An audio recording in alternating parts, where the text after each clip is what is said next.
TinkerCAD tips. Hey, wanted to let you all know about a quick update from Autodesk. Apparently, they've listened to the community and have reinstated union grouping during export.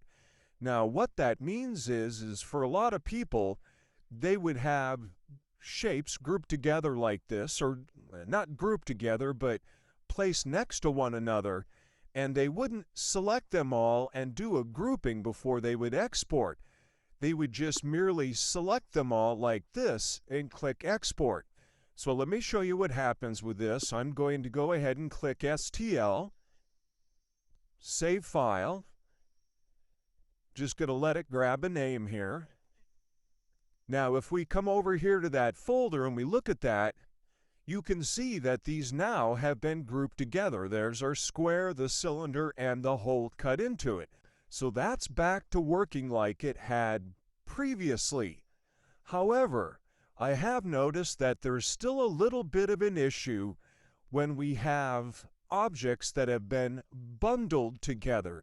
So let me show you that. Now I do suggest to everybody that you just kind of make it a habit to do, select everything that you want to union group together and union group before you export to STL.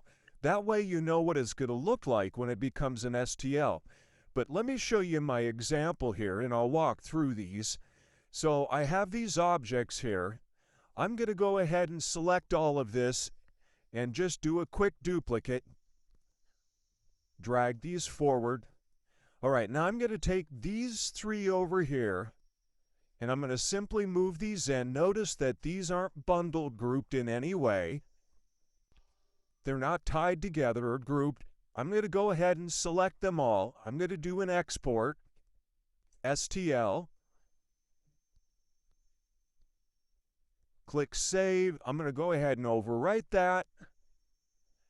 And now it's grouped together. And you'll see here, there's the holes. Everything union grouped exactly as we had expected it to. Now, let me show you what the issue is here. So let's come back to these here. Let's take these three. Let's go ahead and bundle group these together. Notice it's highlighted in green. I'm going to go ahead and move this over into this. Okay.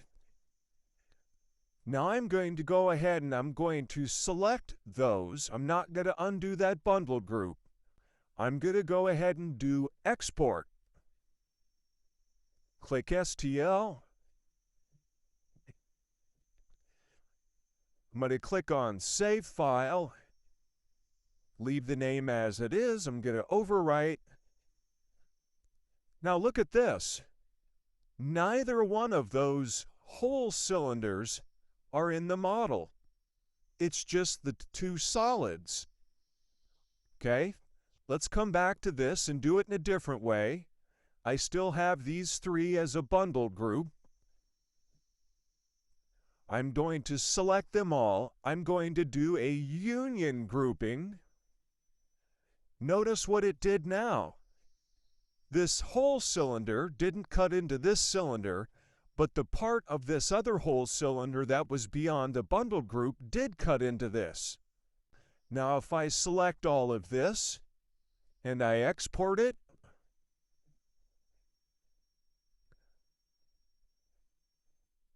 click Save, replace it.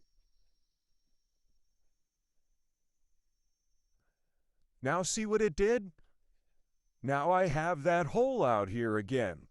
So whenever you're using bundle groups, like I am, let's undo this here.